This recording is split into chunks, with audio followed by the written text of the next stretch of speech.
Coming up today, 6 people are reported injured after Korea's strongest ever recorded earthquake hits the southeast of the country. President Park Geun-hye calls on the leaders of the nation's major political parties to stand united and cooperate with the government in the face of growing nuclear and missile threats from North Korea. First, as Samsung Electronics grapples with an unprecedented smartphone recall, the company nominates Vice Chairman Lee Jae-yong to join its board of directors. Stay tuned for these stories and more.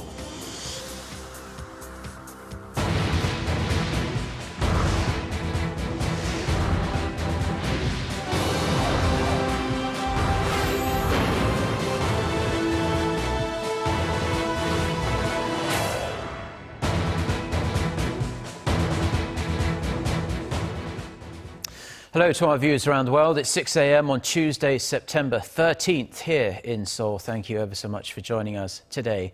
I'm Mark Broom. Let's start with the earthquake that struck Korea's southeastern region last night. The 5.8 magnitude quake, the strongest ever recorded in Korea, hit just outside the southeastern city of Gyeongju at 8:35 p.m. Korea time. Fortunately, no one was killed, but 6 people were injured as buildings shuddered from side to side. No serious damage to infrastructure was reported, but scores of buildings were moderately damaged by the tremor.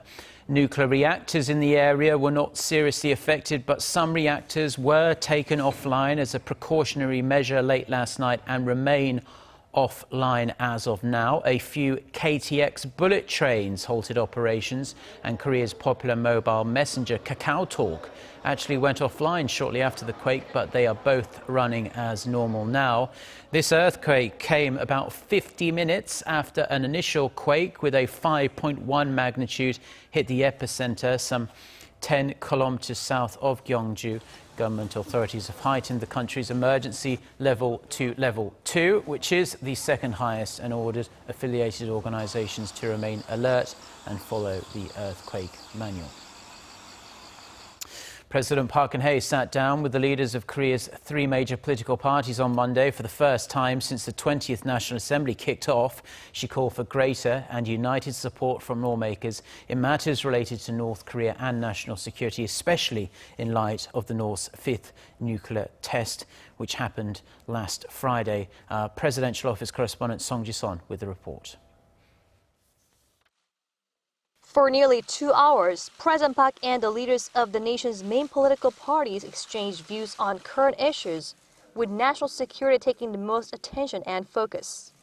President Park said Pyongyang has taken the path to advance its nuclear program, neglecting the international community's opposition and condemnation, and leaving Seoul with no other option than to press the North with stronger sanctions to change its strategic calculation. Park said a firm self-defense system must be equipped for that process, making THAAD the more necessary.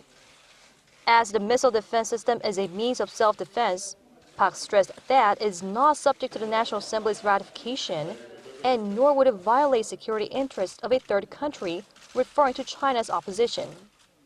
Park said the North's nuclear weapons are not just for making idle threats or for negotiating purposes, as the regime has now said the warheads can be mounted on its ballistic missiles. She also indicated that the UN Security Council is discussing a new set of sanctions, the strongest to date, to close the loopholes in its previous resolutions. Pointing to the uncertainties facing the nation on the security and economic fronts, Park called for unity from the parliament.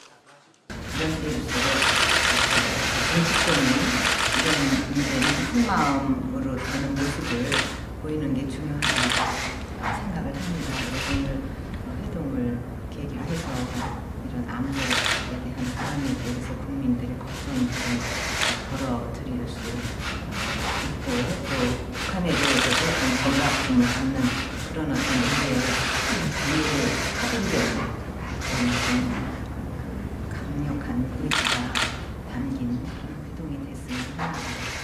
Stressing that the security situation South Korea is facing at the moment is different from the past, Park called for a firm unity beyond political parties for the nation and the people's safety, as additional provocations from the North could mean a risk of war on the Korean peninsula.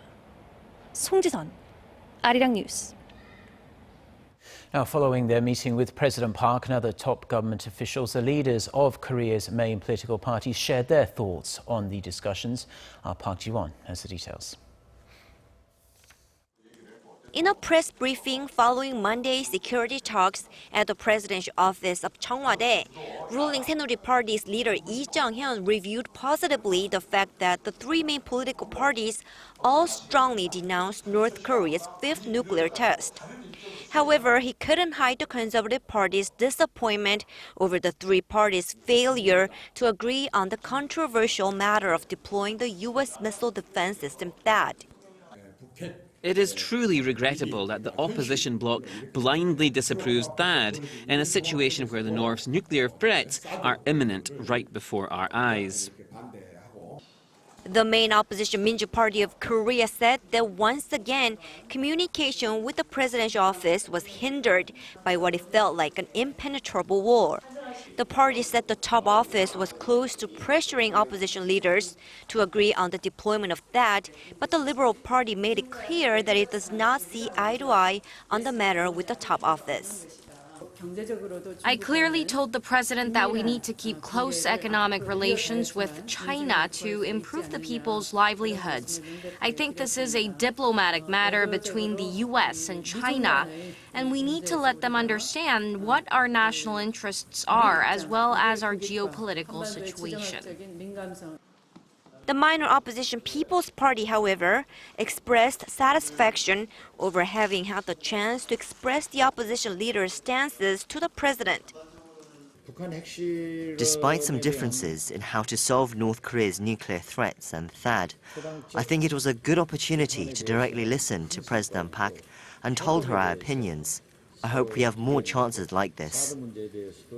The opposition parties also brought up a series of matters related to the livelihoods of the people, such as job creation for the youth and difficulties in the nation's agricultural sectors.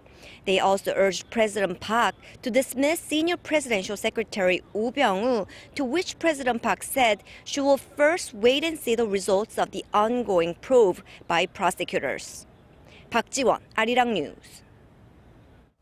So the world is still processing the implications of North Korea's fifth nuclear test, but there's already speculation Pyongyang could conduct yet another one before this year is out. Connie Kim has more.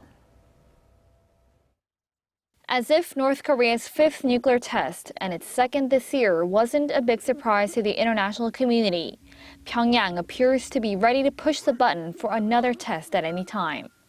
Seoul's defense ministry confirmed that view on Monday. The assessment by South Korean and U.S. intelligence in regard to an additional nuclear test by North Korea is that the North is always ready to test another device in the Punggye-ri area.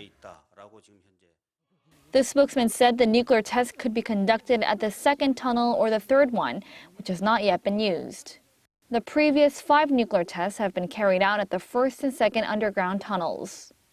The South Korean and the U.S. military authorities have reportedly detected signs that preparations are complete at the third tunnel. Pyongyang's fifth nuclear test came suddenly last Friday without prior notice. But before the detonation, there have been reports of increased movements at the site, though there were no signs of transporting nuclear warheads or installing instrumentation. The South Korean and the U.S. military authorities have increased surveillance of the area to respond to any sudden movements. Connie Kim, Arirang News. Washington's top nuclear envoy Sung Kim is in Seoul to discuss measures against North Korea following its fifth nuclear test late last week. Japan has doubled down on its condemnation of the regime and is pushing hard for even tougher international sanctions. Kwon So-ah reports. North Korea's latest nuclear test has demonstrated once again the regime's, quote, blatant and reckless disregard for its obligations and commitments. That's what Washington's top nuclear envoy Sung Kim said upon arrival in South Korea Monday, as he is set to hold talks with his South Korean counterpart Kim Hong-kyun and other officials during a 2-day stay. They are first and foremost expected to discuss their response to North Korea's fifth nuclear test. And we will be working closely with Republic of Korea and other partners in the six-party process and indeed members of the Security Council to come up with an appropriately strong response to their latest provocation. According to a South Korean official, the possibility of additional sanctions on Pyongyang on the bilateral as well as the United Nations level will most likely be on the agenda at official talks Tuesday between Kim Hong-gyun and Song Kim. Over the weekend, Song Kim met with his Japanese counterpart Kenji Kanasugi on the same issue and discussed ways to put pressure on the North through a three-way framework, including South Korea. On Monday, Japan renewed its condemnation on Pyongyang's fifth nuclear test, as well as its recent missile tests, which landed within Japan's exclusive economic zone, as Prime Minister Shinzo Abe spoke before senior officers at the self-defense forces. North Korea went ahead with 2 nuclear tests in just 9 months. This is absolutely unacceptable. Missiles landed within Japan's exclusive economic zone last month, and this month consecutively. It's an unprecedented situation. Japan is already considering additional independent sanctions on North Korea. So is the UN Security Council, which is expected to draft a new resolution on the regime's latest provocation. Kwon So-ah, Arirang News. South Korea's finance chief Yoo Il-ho has called for close monitoring of financial markets. This comes as the nation faces many uncertainties both at home and abroad. For more on the minister's remarks, Kim Min-ji reports. South Korea's finance minister has called for close monitoring of the local financial market following North Korea's latest provocation. Speaking at a meeting with top finance officials, Minister Yoo Il-ho said Pyongyang's nuclear test last week, coupled with both internal and external uncertainties, including a possible U.S. rate hike, could increase market volatility. Minister Yoo urged the utmost vigilance and called on the officials to draw up contingency plans that can be implemented if certain trends are detected. The minister also stressed the importance of putting to work at least 70% of the government's supplementary budget before Korea's Thanksgiving holiday or Chuseok, which falls on Thursday. In June, the government announced an extra budget worth roughly $10 billion to provide a cushion to the economy during the government's ongoing push for corporate restructuring, as well as to boost job creation. Regarding the logistics chaos triggered by HANJIN shipping slide into court-led restructuring, Minister Yoo called for careful management so that the crisis does not take a toll on the local economy. Korea's Oceans and Fisheries Ministry says more than 50 ships belonging to HANJIN are facing operational disruptions, with the majority standing by in the high seas. Minister Yoo called for interagency cooperation to keep close tabs on the situation on a daily basis and asked the necessary measures be drawn up. Although the minister noted the concerns over the possible negative impact, he said HANJIN's restructuring must go ahead as planned to bolster the competitiveness of the shipping industry. Kim Min-ji, Arirang News. Samsung's vice chairman is joining the board of directors. Watchers see the move as a way of regaining market trust following the global recall of the Galaxy Note 7 over faulty batteries. Kim Hae-sung reports. Samsung Electronics Vice Chairman Lee Jae-yong was nominated on Monday to join the board of directors.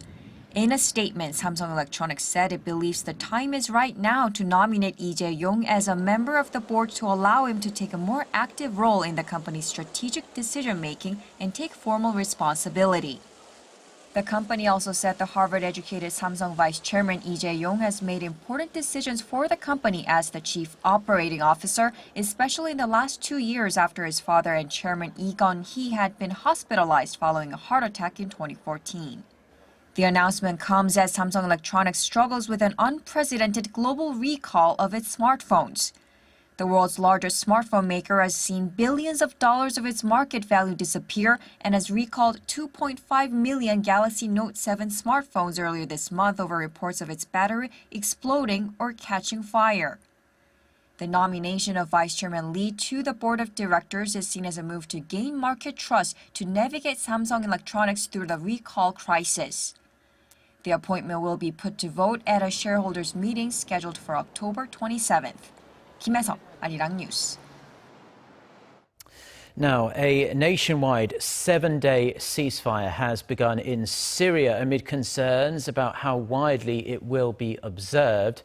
U.S. Secretary of State John Kerry and Russian Foreign Minister Sergei Lavrov agreed upon the deal late last week to facilitate the delivery of humanitarian assistance and move towards a political transition.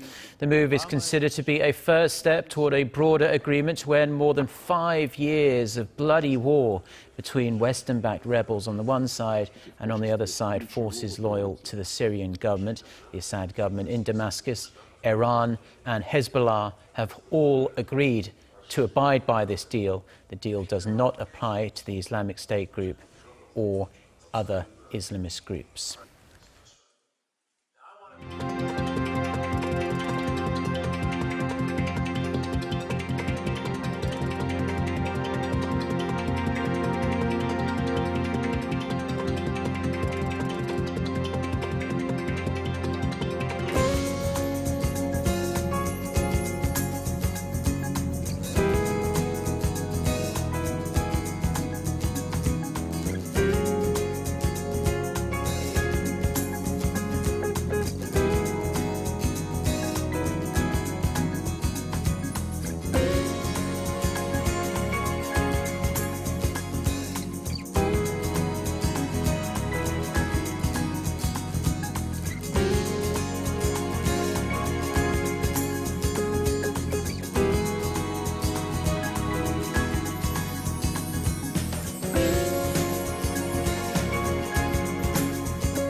Well, those are stories we're following on this Tuesday morning here in Seoul. For more of the latest, don't forget to check out the website arirang.com/news. Have a great rest of the day. Goodbye.